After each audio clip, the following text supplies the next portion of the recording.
안녕하세요. 개발자의 교양 한 스푼입니다.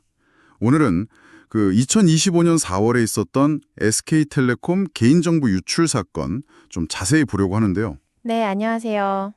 당시 유출된 게 최대 9.7GB라고 했죠. 맞습니다. 9.7기가요. 와, 이게 감이 잘 안 오는데 문서 파일로 치면 300쪽짜리 책 9,000권 분량이 돼요. 진짜 어마어마한 양이죠. 네, 정말 상상하기 힘든 양입니다. 그래서 오늘 이게 도대체 어떻게 된 일인지, 또 어떤 정보가 유출된 건지, 그리고 이게 우리한테 어떤 의미가 있는지 좀 쉽고 명확하게 파헤쳐 보겠습니다. 좋습니다. 사건 시작이 2025년 4월 18일 저녁이었죠. 그때 SKT 내부 시스템에서 뭔가 이상한 데이터 이동이 처음 감지됐다고요? 네, 맞아요. 구체적으로는 이제 과금 분석 장비 WCPDR이라고 부르는 거랑 또 음성 통화 때 가입자 인증하는 핵심 서버, 홈 가입자 서버 HSS, 여기서 악성 코드가 발견된 거예요. 아, 핵심 서버에서요? 그렇죠.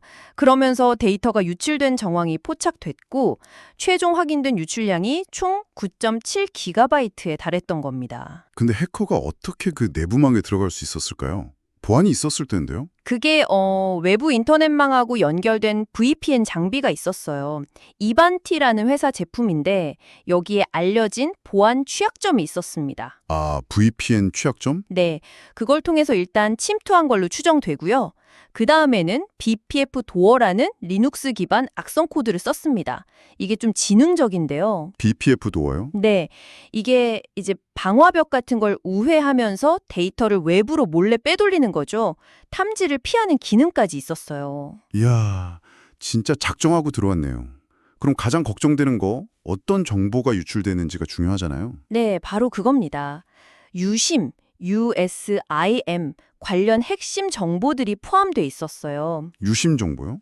예를 들면요? 네, 이용자 전화번호, 그 MSISDN이라고 하죠.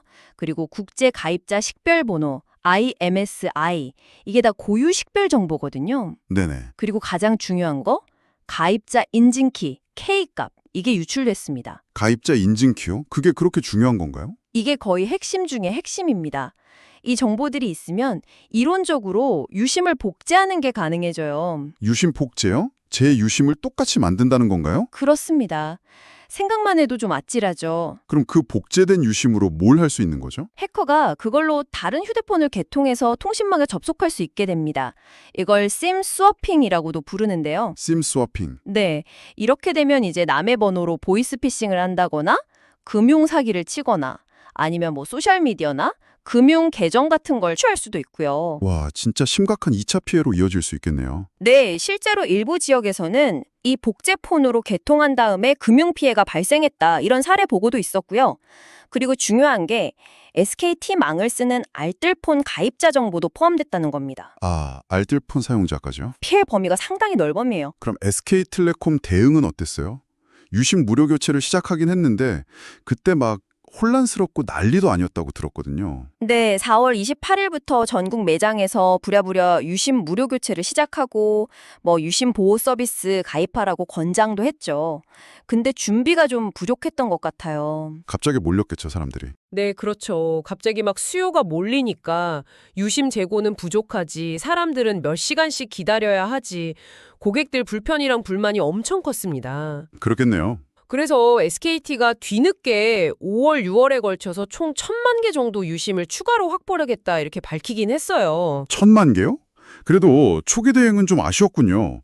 법적인 문제나 책임 논란도 있었잖아요. 그렇습니다. 특히 그 정보통신망법상 해킹을 인지하고 24시간 안에 신고해야 하는 규정이 있거든요. 네. 이걸 SKT가 제대로 지켰냐, 이걸 두고 논란이 좀 있었어요. 시점 해석이 문제였던 거죠. 네, 맞아요. SKT는 유출 사실을 최종 확정한 시점이 19일 밤 11시 40분이었으니까 20일 오후에 신고해서 법적 기한 지켰다, 이런 입장이었고요. 근데 이제 비판하는 쪽에서는 최초 이상 징후를 감지한 시점, 그러니까 18일 저녁 6시 9분을 기준으로 봐야 하는 거 아니냐, 이렇게 본 거죠. 그 차이가 크네요. 네, 여기에 또 KISA, 한국인터넷진흥원의 초기 대응 과정에서 좀 혼선이 있었어요. 그래서 일각에서는 봐주기식 대응 아니냐 이런 논란까지 불거졌습니다. 복잡했나요? 네, 결국 국회 청문회까지 열리고 뭐 위약금 면제 같은 좀 실질적인 피해 구제 대책 마련해라 이런 요구가 계속 이어졌죠. 결국 이 사건이 우리나라가 IT 강국이라고 하지만 그 이면에 숨겨진 보안의 허점을 좀 여실히 보여준 계기가 된 것 같네요. 네, 맞습니다. 통신망 핵심 정보가 이렇게 유출될 수 있다는 것, 그리고 그 파장이 얼마나 클 수 있는지를 보여준 거죠. 정말 기업의 보안 체계나 위기 대응 능력 이런 게 얼마나 중요한지 다시 한번 생각하게 됩니다. 그렇죠.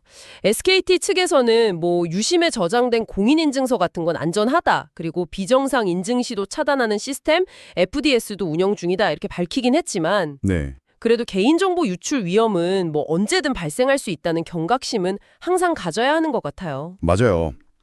청취자 여러분께서도 이 사건 보시면서 이게 그냥 남의 얘기가 아니구나.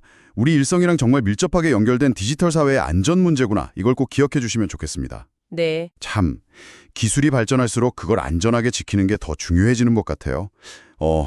과연 우리는 다음에 또 비슷한 위협이 왔을 때 얼마나 더 잘 대비할 수 있을까요? 좀 생각해 볼 문제인 것 같습니다. 네, 정말 그렇습니다. 개별자의 교양 한 스푼, 오늘 이야기는 여기까지 나누겠습니다. 다음 시간에 더 흥미로운 주제로 찾아뵐게요. 함께해 주셔서 고맙습니다. 네, 감사합니다.